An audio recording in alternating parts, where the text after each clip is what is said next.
आज हम कक्षा 5 हिंदी पाठ्य पुस्तक से पाठ 9 पढ़ेंगे। इस पाठ का नाम है श्रम की आरती।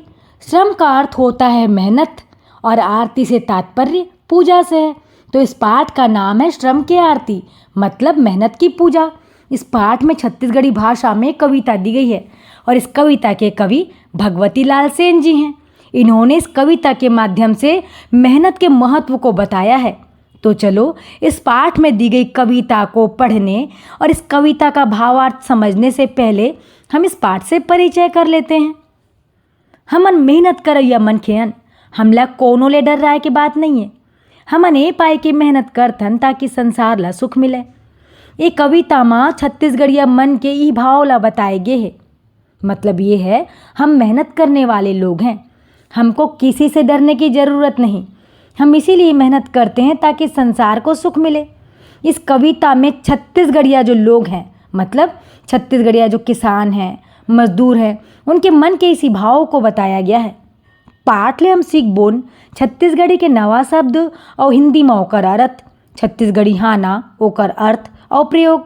मतलब इस पाठ से हम सीखेंगे छत्तीसगढ़ी भाषा के नए शब्द और हिंदी में उसके अर्थ, और छत्तीसगढ़ी हाना यानी कहावतें, उसके अर्थ और प्रयोग। बच्चों, हाना का मतलब लोकोक्ति या कहावत होता है और ये अपने आप में एक पूरा वाक्य होता है। तो चलो हम इस पाठ में दी गई कविता को शुरू करें। काबर डर राबन कोनो ला जब असल पसीना गारथन, हम नवा सूरज पर घाय बर श्रम के आरती उतारथन। चाहे कोनो हासे थूके रद्दा के काटा चतवारथन, हम नवा सूरज पर घाय बर श्रम के आरती उतारथन। कलौ कारखाना जतका मिलमा पोंगा बाजत हावे, रोज कहत हाँक पार के जांगर वाला जागत हावे। दुनिया के सुख बर दुख सही के पथरा ले तेल निकारथन, हम नवा सूरज पर घाय बर श्रम के आरती उतारथन। सोना कस्तन बूता के धुनमा माटी कस करिया जाथे, नांगर जब गढ़थे भुइयाँ के कोरा हासत हरिया जाथे।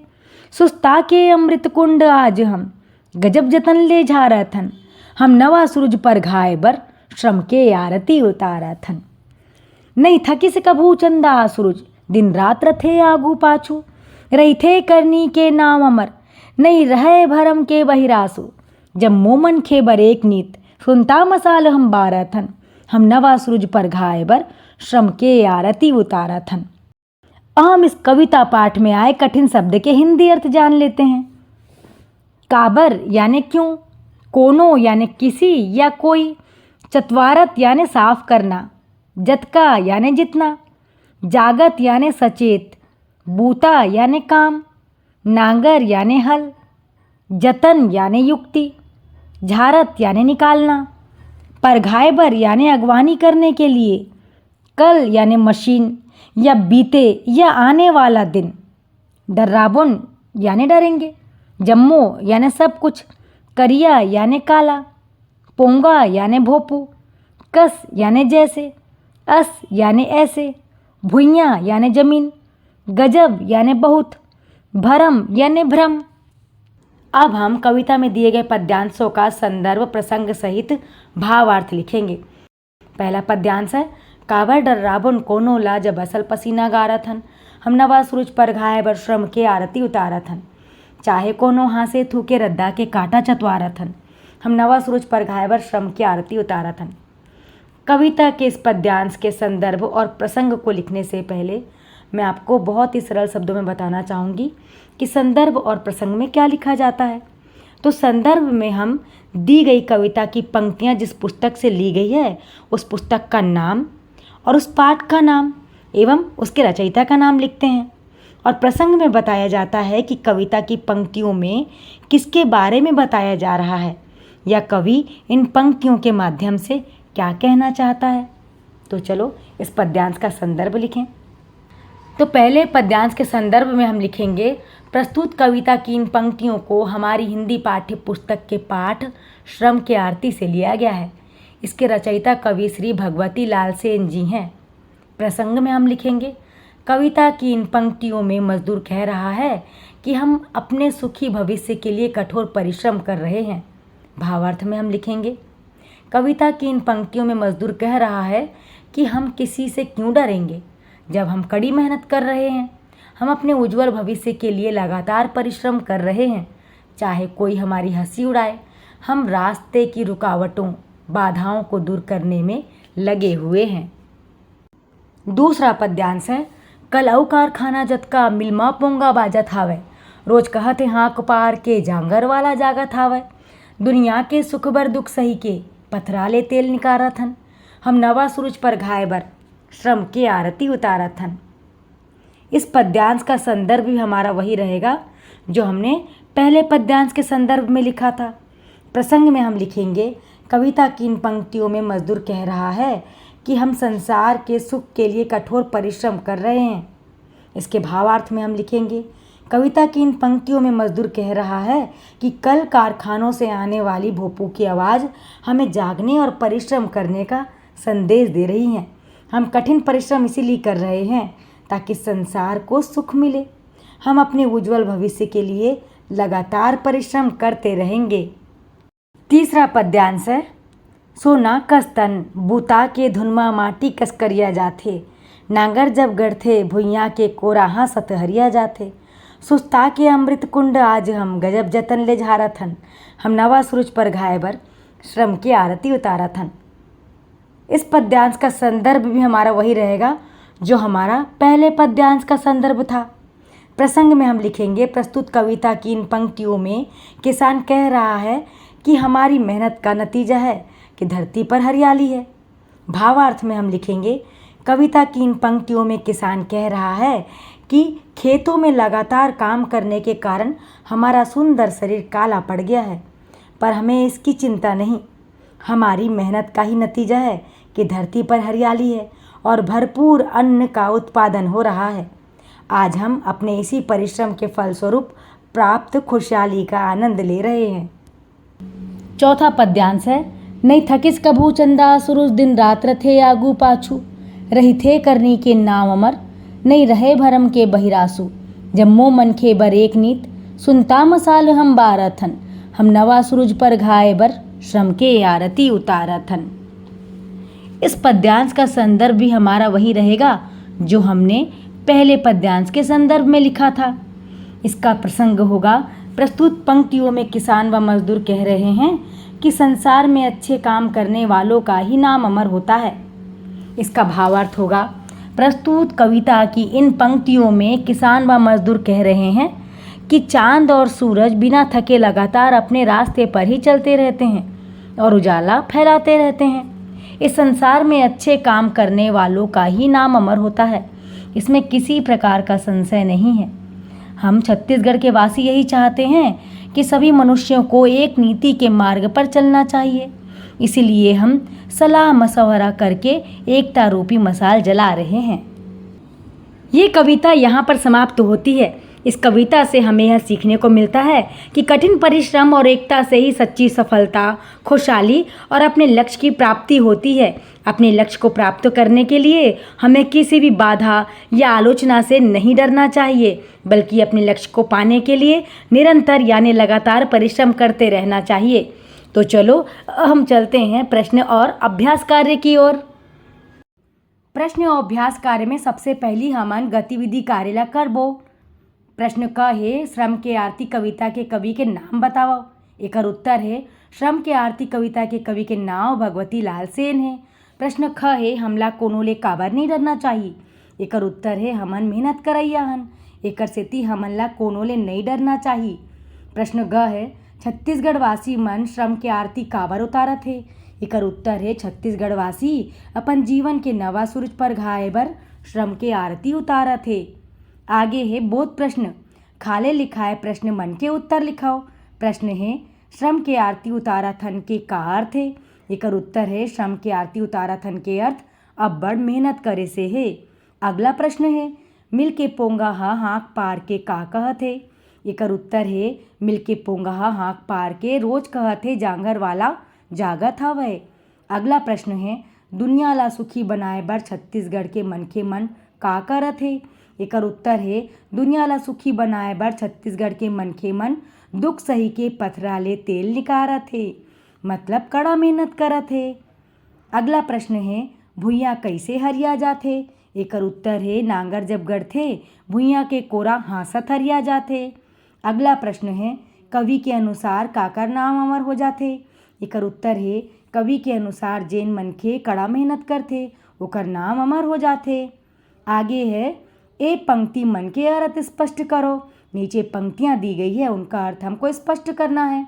पंक्ति है कल अउ कारखाना जतका मिलमा पोंगा बाजत हवय रोज कहत है हाँक पार के जांगर वाला जागत हवय। इसका अर्थ है प्रस्तुत पंक्तियों में मजदूर कह रहा है कि कल कारखानों से आने वाली भोपू की आवाज़ हमें जागने एवं परिश्रम करने का संदेश दे रही है।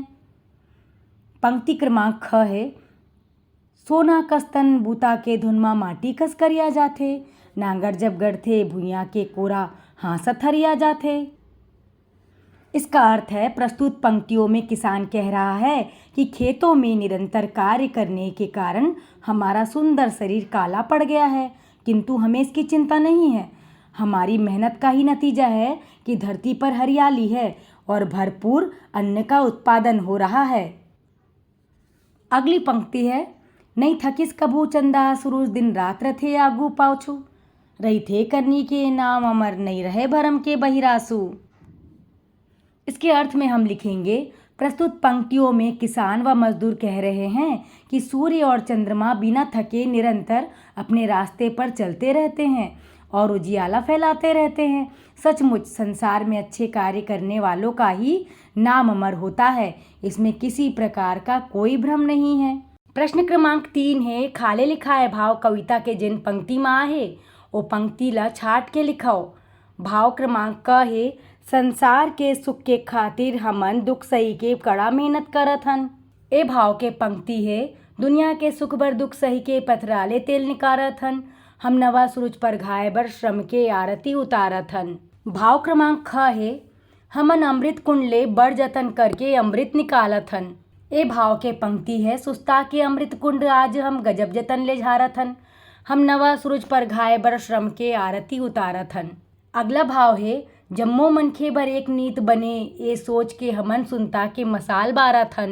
ए भाव के पंक्ति है जम्मो मनखे बर एक नीत सुनता मसाल हम बारत हन हम नवा सूरज पर घाय बर श्रम के आरती उतारत हन। आगे है भाषा तत्व व्याकरण। प्रश्न क्रमांक 1 है खाले लिखाए मुहावरा मन के अर्थ लिखाओ। यहाँ पर नीचे मुहावरे दिए गए हैं और इनके अर्थ हमको लिखना है। तो मुहावरे हैं श्रम के आरती, पसीना गारना, पथराले तेल निकालना, जांगर वाला, भरम के बहिरासु, सुनता मसाल। तो चलो इन मुहावरों के अर्थ लिखें। श्रम के आरती का अर्थ है मेहनत की पूजा। पसीना गारना का अर्थ है पसीना बहाना। पथराले तेल निकालना का अर्थ है कठिन परिश्रम करना। जांगर वाला का अर्थ है मेहनती। भरम के बहिरासु का अर्थ है भ्रम को बाहर करने वाला। सुनता मसाल का अर्थ है एकता। प्रश्न क्रमांक 2 है खड़ी बोली में समान अर्थ वाला शब्द लिखो, मतलब समानार्थी शब्द लिखो। तो शब्द है सूरज, इसका समानार्थी सूर्य, और का समानार्थी और, पथरा का समानार्थी पत्थर, माटी का समानार्थी मिट्टी, करिया का समानार्थी काला, भुइयाँ का समानार्थी धरती, अमृत का समानार्थी अमृत, मनखे का समानार्थी मनुष्य, जतन का समानार्थी उपाय, गुणवान का समानार्थी गुणवान, अवगुण का समानार्थी अवगुण, नीत का समानार्थी नीति, नाव का समानार्थी नाम। प्रश्न क्रमांक 3 है पाठ में आए ऐसा शब्द मन ला छाट के लिखाओ जेकर उल्टा अर्थ वाला शब्द घलो कविता में आहे, जैसे सुख दुख। तो चलो ऐसे ही शब्द लिखें। चंदा सूरज, दिन रात, आगू पाछू। आगे है योग्यता विस्तार। छत्तीसगढ़ के कोनो कवि के कोई कविता या गीत खोज के लिखव और याद कराओ। यहाँ पर हमको छत्तीसगढ़ के किसी कवि की कोई कविता या गीत ढूंढ कर लिखना है और उसे याद भी करना है। तो हम जो कविता लिखने जा रहे हैं उसका शीर्षक है बरखा थे और इसके कवि हैं लाला जगदलपुरी जी। तो आइए कविता शुरू करें। खेती ला होशियार बनाए बर भुइयां माँ बरखा आथे। जिंदगी ला ओसार बनाए बर भुइयां माँ बरखा आथे। सोन बनाए बर माटी ला सपना ला सिरतोन बनाए बर, आंसू ला बनिहार बनाए बर भुइयां माँ बरखा आथे। बाजत रही थे झिमिर झिमिर रोज चिकारा आज बरखा के, बाजत रही थे घड़ घड़ घड़ रोज नगारा आज बरखा के। खुशहाली के चिट्ठी लेके बादर दुरिया दुरिया जाथे, करिया करिया बादर ला समझाओ हलकारा आज बरखा के। जोत जोगनी के तारा अस जुग जुग बरथे अंधियार माँ, आशा मन के बिजली बन के चमचम करथे अंधियार माँ। मेचका मन के आरो मिलथे कपस कपस जाथे लइका हर, हवा बही कस कभू उदुपले कहूँ खुसरथे अंधियार माँ। कहूँ तोरई तू मारम के लिया झूलत होवे बखरी माँ, कहूँ करेला कुंदरू और रखिया फूलत होवे बखरी माँ। कहूँ जरीहा लामे होही बरबट्टिया और में होही, खुश होके लइका पिचका मन बूलत होही बखरी माँ। अतका पानी देते जतका जिंदगी के विश्वास मांगथे, अतका पानी देते जतका अलक्ष्मी हा सांस मांगथे। मोर देश के गांव गांव ला अतका पानी देते बरखा, जतका पानी पनिहारिन ला तरिया तीर प्यास मांगथे। तो बच्चों, आप भी अपनी पसंद की कोई कविता ढूंढ कर लिखिए और उसे याद भी कीजिए। अब ये पाठ यहाँ पर समाप्त होता है। अब हम मिलेंगे नए पाठ के साथ नए वीडियो में।